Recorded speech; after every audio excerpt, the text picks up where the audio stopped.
Yeah, assume that if Jared Pollock leaves with a bag on his back, he's not going to play tomorrow? No, he'll play, so he'll get some game time. I mean, most of the guys that end up going out there over the next 2 or 3 weeks, we'll just manage their minutes just to get them right for round one.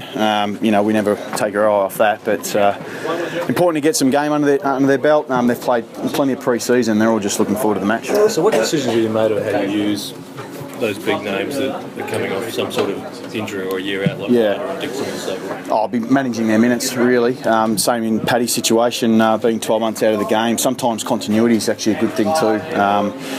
Some of them might argue that some of the training sessions they do as opposed to playing are a little bit harder, but they get pushed pretty hard. But no, we'll just manage their minutes. We feel like the connection amongst the group's important for us and that they understand what we're trying to get in place. And, these times are pretty valuable to be able to put a few things in place. So Ryder was a half on Friday. Have you worked out a minimum time, maximum time for him? Not as yet. Yeah, not as yet.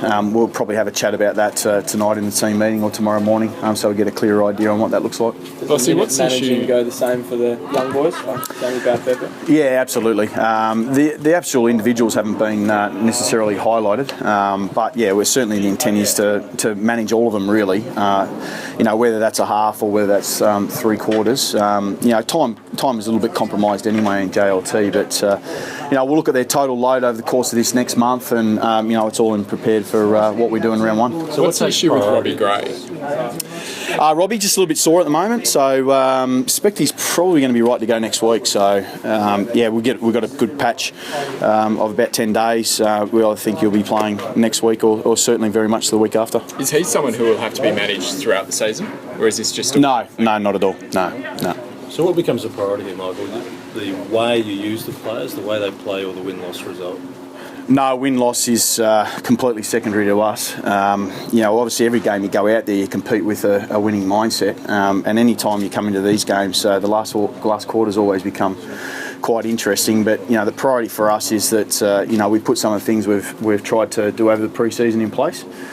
That's the priority for us. So we want to walk away with some real intel to be able to work, come back to pre-season and training and see what we need to work on. So we want to make some gains in some certain areas and certainly want to see that in place this week. A lot was said about the way the Port midfield worked last year, which then put a lot of heat on you. How much different is it going to be that you're going to have to be working with ruckman this year, real ruckman?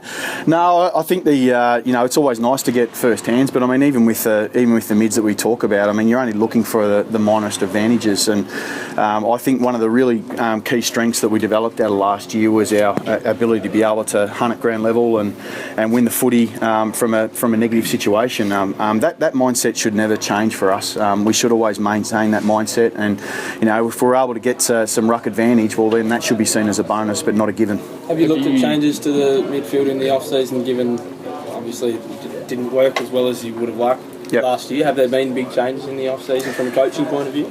Not so much from a coaching point of view, but personnel will see some changes through there. I mean, having Jared Pollock back and playing fit and healthy, he makes a significant difference. Our ruck depth, having that come through with Paddy, Chad will play some minutes through midfield, and I'm sure you'll see Westy floating through there at times too. So I think every team is trying to get a real good depth in their midfield, where they can put multiple numbers through there if need be, and we're trying to do exactly the same. So has been a tactical change from your point of view?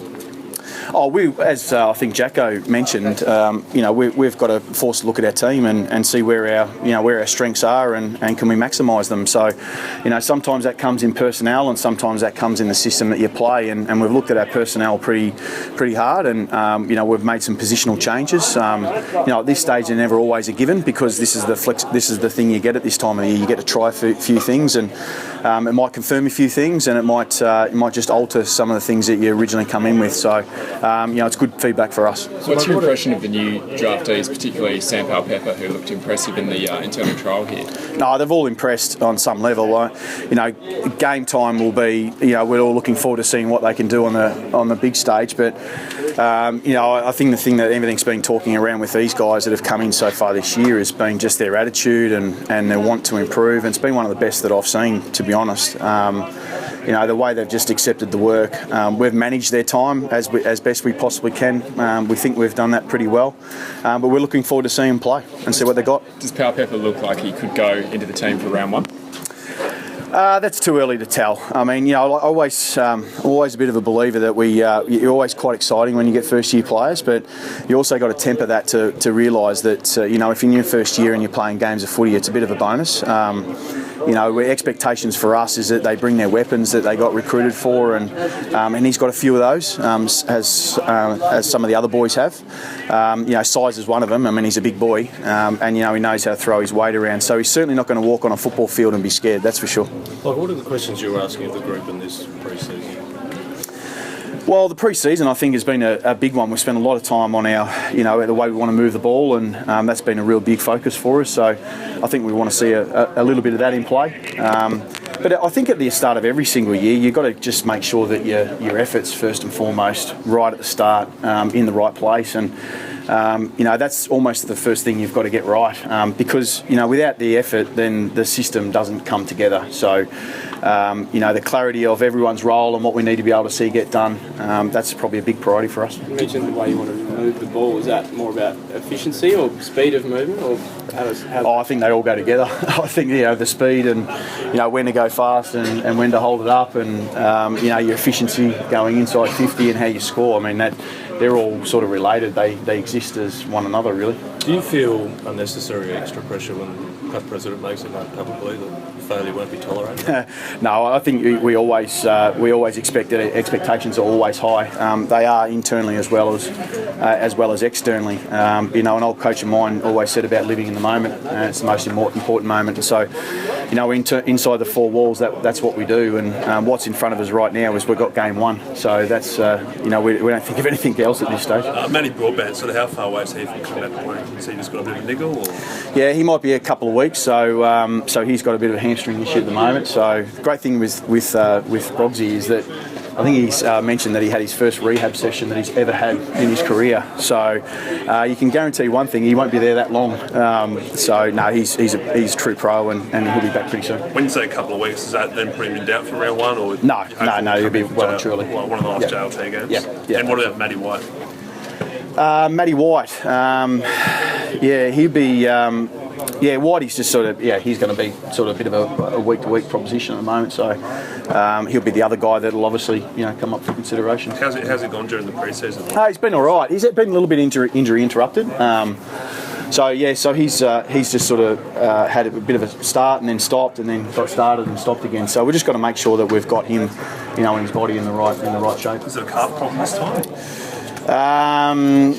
No, I couldn't be 100% sure on that at the moment. Yeah. Obviously, what can Port fans expect from the club in 2017? I think, as always, that we want to play tough brand of footy. But the big thing for us is that we do that out on the grass, and we want to be a footy club that gets the job done on the grass. And I think the absolute cornerstone of any team that you play is that when they come up and play against you, that we play tough, hard footy, and that starts now. And so I guess that's the first game that you play is an opportunity to be able to display that. So that's, I guess, everyone's had a full pre-season and everyone's looking forward to the first game. Voss, how far off are you with ball movement? You say speed and efficiency in the way you move it. How far off do you think Port Adelaide is from some of the other teams in the competition?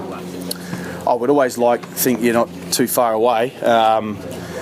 So from our point of view, it's just going to be a continual work in progress for us. So that's be something that we continue to monitor and continue to improve. So it's always hard to measure exactly, what that looks like, but I'm always a bit of a believer you're never that far off. You're not that far away. With the JLT, Voss, is a thing you've just sort of given everyone a run, or do you try and focus on finding your best 22 by the last game? It's a bit of a moving beast, because we can never predict what the injuries and form line's going to be. But the inevitable goal is, despite what happens over this period of time, every football club will say round one's still the focus, so nothing changes for us.